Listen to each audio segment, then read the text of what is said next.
நீங்க ரொம்ப நாள் ஆசைப்பட்டது இன்னைக்கு இங்க நடக்க போகுது. இப்ப விஜய் டிவி ஸ்டேஜ்ல நீங்க இவ்ளோ மக்கள் முன்னாடி நீங்க பெர்ஃபார்ம் பண்ண போறீங்க. Yes madam. டாக்டர் திவாகர் அவர்களை யாருமே பார்க்காத ஒரு சீனை வந்து இன்னைக்கு அவரு நம்ம ஷோல பண்ணி காட்ட போறாரு. ரெடியா? Okay ma'am. இந்த பதவி யாரு அப்படின்னு பாத்தீங்கன்னா நடிகர் சாந்தோம் அண்ணா, பாக்கியராஜ் சார் பையன் சாந்தோம் அண்ணா அவர்களுக்கும். வாங்க தம்பி, என்ன இந்த பக்கம் சும்மா காத்து வாங்கலாம். எது கலவர பூமியில காத்து வாங்க வந்தீங்களா? ஹாய் ஃப்ரெண்ட்ஸ், இந்த சமசீன் பிரியாவோட ஃபர்ஸ்ட் ரோஸ் யாருன்னு பார்த்தீங்கன்னா இவர் சின்ன பையன் சாந்தா அண்ணா. உங்களை விட நான் 3 வருஷத்துக்கு சின்ன பையன். என்னடி சொல்ற? நீ என்ன சொல்ற? ரொம்ப சின்ன பையன். என்னடி சொல்ற? ஹாய், எல்லோரும் எப்படி இருக்கீங்க? ஓகே, சேனல் பேர் மாறினது நம்மளோட சப்ஸ்கிரைபருக்கு தெரியும்.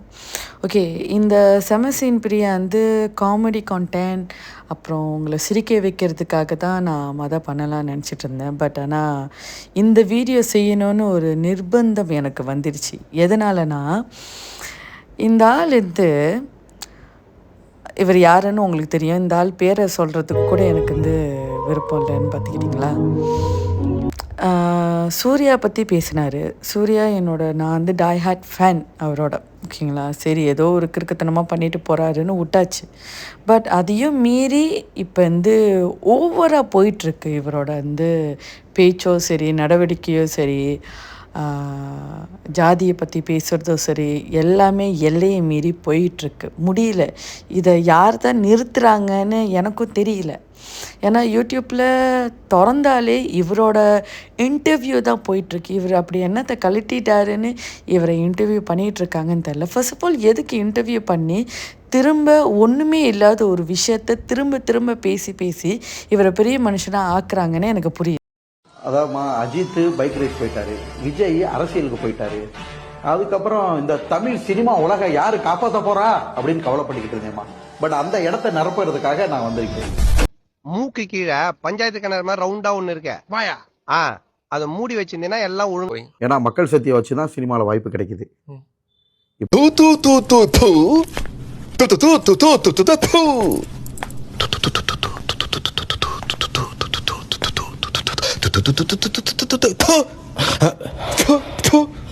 ஆல்ரெடி பெரிய படிப்பு படிச்சுட்டோம். ஓகேவா? அஸ் வெல் அஸ் நம்ம ஒரு ப்ரொஃபஷனல். நான் போய் இப்போ சூர்யா அண்ணானா அவங்களுக்கு படிப்பு இல்லை. ஆரம்பத்துலேருந்து பெயிண்ட் அடிக்கிற வேலையிலேருந்து சின்ன வேலையிலேருந்து கொஞ்சம் கொஞ்சமாக போயிருக்காரு. இப்போ நான் ஆல்ரெடி ஒரு பெரிய ப்ரொஃபஷனாக இருந்துட்டு திருப்பி எல்லாத்தையும் விட்டுவிட்டு ஒன்றுமே இல்லாமல் 500 ரூபாய்க்கு 1000 ரூபாய்க்கு இப்படிலாம் நடிக்க முடியாதுக்குன்னு. உண்மையான விஷயம் தானே. அடுத்த ஸ்டெப்புன்னு கேட்டால் அடுத்த ஸ்டெப் அப்படி பண்ணணும். கீழே இருந்து கஷ்டப்பட்டு கொஞ்சம் கொஞ்சமாக வரணும். நான் அதற்கான ஒரு நிலைமையில இல்லை. நல்ல நடிப்பு திறமையை காமிச்சிட்டோம். கடவுளும் கலைத்தாயும் மக்களும் கண்டிப்பாக எனக்கு அடுத்த லெவல் கொண்டு போவாங்க. விடு மச்சான், உனக்கு நேரமே சரியில்லடா. நேரெல்லாம் நல்லாதான் இருக்குது, சேர்க்கை சரியில்லடா. ஆரம்பத்திலேருந்து இந்த மனுஷன் ஏதோ ஒரு கோமாளித்தனமாக இந்த வாட்டர்மெலனை சாப்பிட்டுட்டு இருக்கிற மாதிரி தான் இருந்துச்சு. நீங்களே பாருங்கள், சூர்யாவோட சீனில் அவர் எவ்வளோ அழகாக அதை சாப்பிட்டுட்டு அந்த செக்யூரிட்டி தெரியாமல் பண்ணியிருக்காரு. பட் ஆனால் இந்த மனுஷன் அது ஒரு காமெடி மாதிரி பண்ணியிருக்காரு, பார்க்க முடியல. பட் ஆனால் இதை அப்படியே ஆன்னு பாராட்டி சீராட்டி இதை ஒரு காமெடின்னு நினச்சி இவர் பண்ணுறதெல்லாம் ஒரு நடிப்புன்னு நினச்சி இதை வளர்த்து விட்டதே மீடியா தான்.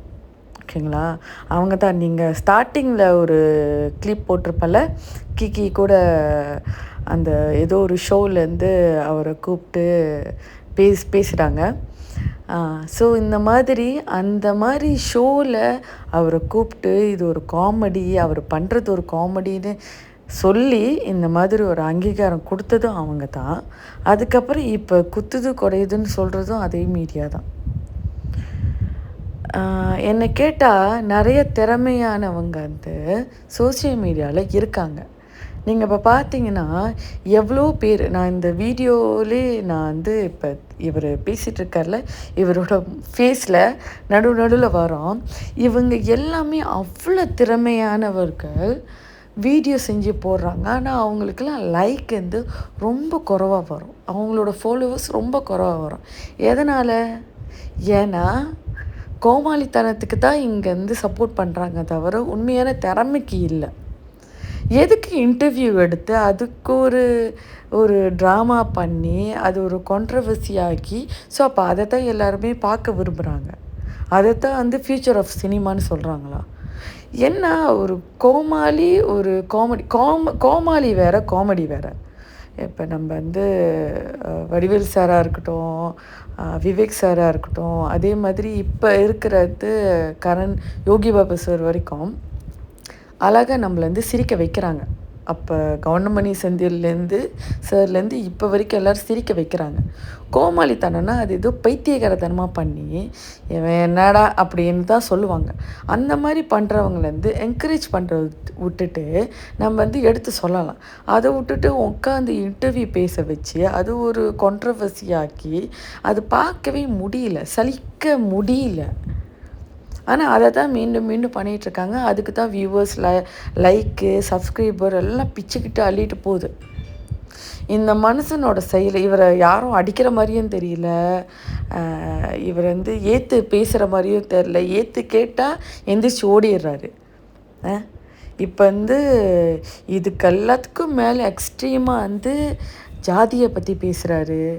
இந்தியாவில் எவ்வளோ ஒரு பெரிய விஷயம் ஓடிட்டு இருந்துச்சு, அந்த கொலை சம்மந்தப்பட்டது. அதில் அந்த கொலை செஞ்சவனுக்கு வந்து அவன் வந்து நம்பாளுப்பா அப்படின்னு சிரிச்சிட்டு அந்த பேசுகிற ஒரு மொமெண்ட்னா ஐயோ எனக்கே அவ்வளோ ஆத்திரமாக இருக்குங்க. ஸோ எப்படி இந்த அவரோட இன்ஸ்டாகிராமில் 2 லட்சத்துக்கு பேர் வந்து சப்ஸ்கிரைப் பண்ணி வச்சுருக்காங்க. புரியல எப்படி அவங்கெல்லாம் வந்து இதே மாதிரி தான் சிரிச்சிட்டு அந்த கொலைக்காரனுக்கு வந்து சப்போர்ட் பண்ணுவாங்களா? இல்லை இந்த மாதிரி ஆட்களை வந்து என்கரேஜ் பண்ணக்கூடாது. ஏன்னா இவருக்கு வந்து ஆணவம் தலைக்கு மேலே ஏறி எல்லாரை பற்றியும் பேசுகிறாரு.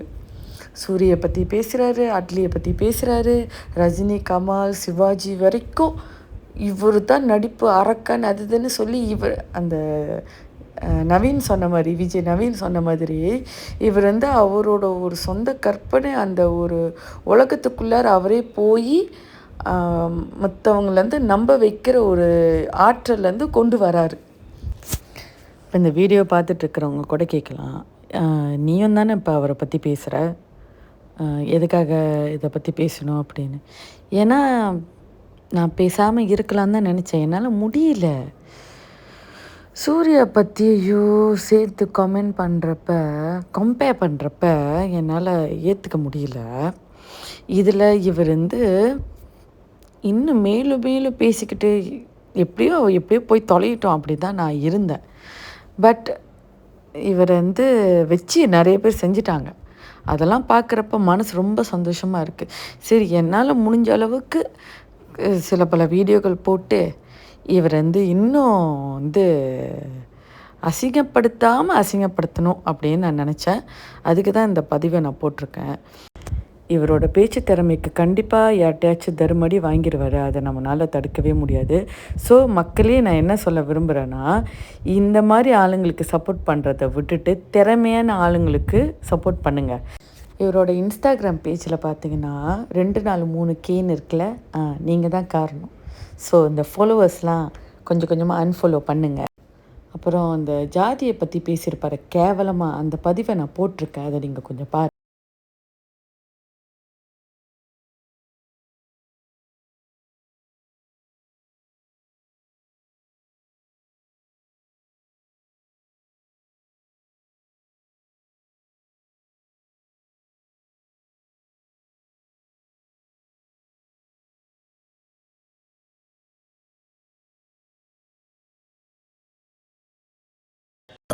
இவன் யார் போரிக்கு புறம்போக்கு எச்சக்கல் 420 கன்னிங் பாய்சன் பாம்பு நஞ்சி.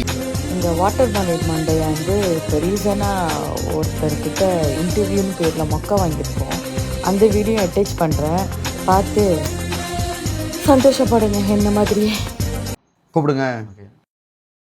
உங்க நடிப்பை வியந்து பாக்குற ஆள் நானும் ஒருத்தன். தேங்க்யூ. உங்களோட ரசிகன் நானு. இல்ல ஒரு 2-3 லைன் கொஞ்சம் வேற மாதிரி ட்ரை பண்ணலாம். சத்தியமா நீங்க நடிக்கிறது திறமை மாதிரியே தெரியல சார். கோமாளித்தனமா கூட நான் உங்களை பார்க்கல. சர்க்கஸ்ல கோமாளி என்ன பண்ணுவார்னா என்ன சிரிக்க வைப்பார். உங்களை பார்த்தா வந்து சத்தியமா சிரிக்க வைக்கல. என்ன உங்களை பத்தி நெகட்டிவா பேசுனதுக்கு 28,900 பேர் லைக் பண்ணிருக்காங்க. ஏன் லைக் பண்ணணும் சார்? இது என் துறையே கிடையாது. அப்ப உங்களுக்கு பேச தகுதி இல்ல சார். நான் வந்து ஒரு வியூவர்ஸ், நீங்க வந்து ஒரு மனநல பாதிக்கப்பட்ட ஒரு மாதிரி பண்றீங்கன்றது என்னோட கருத்து. மக்களே, இவர் போடுற இனிமேல் பாக்குற வீடியோஸை எல்லாம் வந்து இனிமேல் பார்க்காதீங்க. இவரோட இன்ஸ்டா பேஜை வந்து ஒருத்தரா அன்சப்ஸ்கிரைப் பண்ணுங்க. இவர் ரொம்ப ஆணவத்துல பேசினுக்கிறாருன்றதுதான் என்னோட கருத்து.